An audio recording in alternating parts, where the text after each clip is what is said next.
Hey guys, this is a part of the DVD little extra I decided to throw in, talking about the origins of the characters there on the site, thatguywiththeglasses.com. So, here we go. Nostalgia Critic's very much based on that time I was going through. I think everybody goes through it when they become really obsessed with what they grew up with.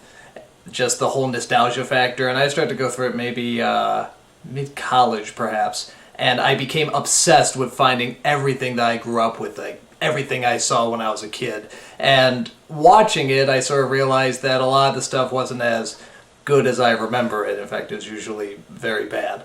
So something I found out a lot of people really liked talking about that. They liked reminiscing and remembering what they grew up with, and now there's a huge market for it even. There's a ton of t-shirts advertising that, just things from the nostalgic age and stuff like that. So at the time I wanted to see if I was still funny, like actually me, and not my 5-second movies and my editing. I wanted to see if I was actually funny. So I came up with this character that was betrayed by his childhood. He actually felt really pissed off that his childhood wasn't as good as he remembered it, and gets really angry at it and annoyed, and obviously is the character you see. And people really got attached to it, and they liked his outbursts and stuff like that, so that's about it. My number one influence is, it's gonna sound weird, but it's actually Daffy Duck, which is probably my number one influence for anything. He's like my favorite comedian, even though he's not real, but that's pretty much where I get a lot of my material from, and I think there's a lot of him in Nostalgia Critic. There's a lot of other people. There's a lot of Louis Black, Stephen Colbert, the little Bill Murray and stuff. Just pretty much everybody I liked growing up is in that character, and there is a little bit of me in there also, particularly when I do the serious stuff like some of the top 11 lists, but that's mainly who it's centered around.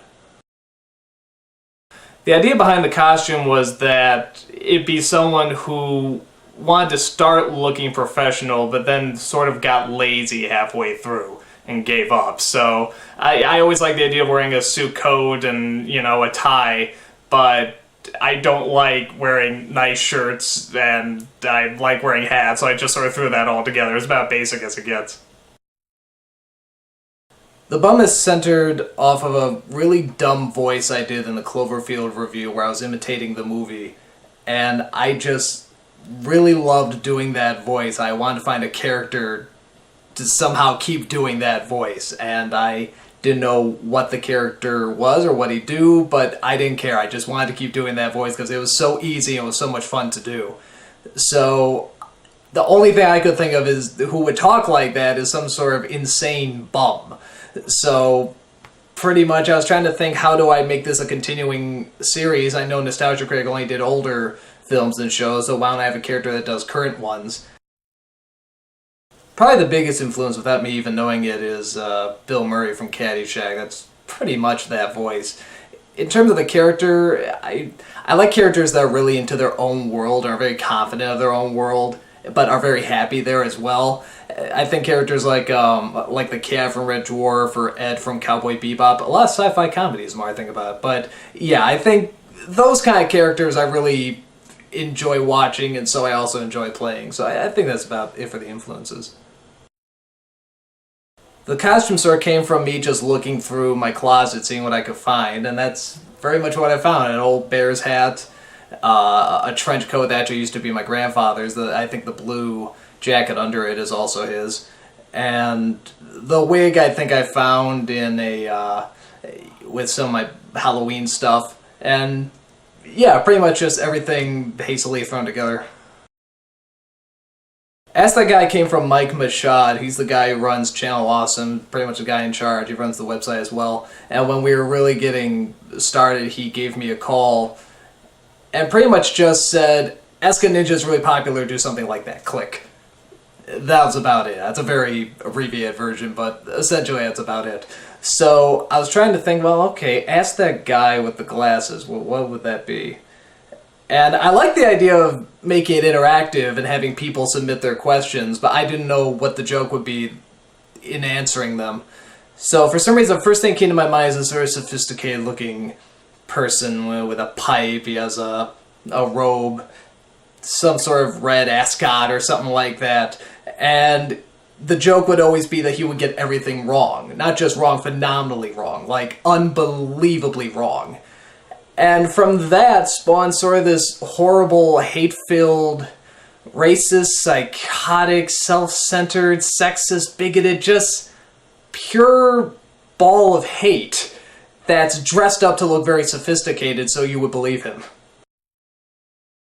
I'm sure there's someone I can't really think, though. Perhaps, maybe John Cleese? Somewhere there, some sort of sophisticated British person talking really silly and really stupid, but sounding very sophisticated so that you don't notice. That's about it I can think of. The robe is actually Bargo's, and I've yet to give it back. I've pretty much held on to it this whole time. I actually sort of feel bad now, but yeah, I don't think he's ever going to get back either. After we're done filming, he'll probably auction it off, and he'll never see it again, so... The red ascot, I think I took an old red shirt and just cut it up. It's not even a real scarf or whatever. The pipe I just got at a store is about as basic as you can get. Again. Dominick is very interesting because that's the first character I've done where he's not the center of attention. He's not the joke.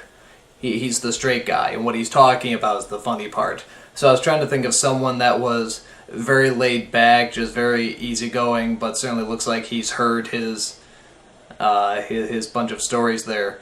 So yeah, that's about it. Sort of there's nothing much funny about him, so can't talk too much about him.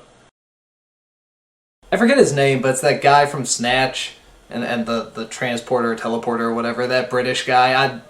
I'm too lazy to look up his name, but you know who I'm talking about. Everyone says I sound like him.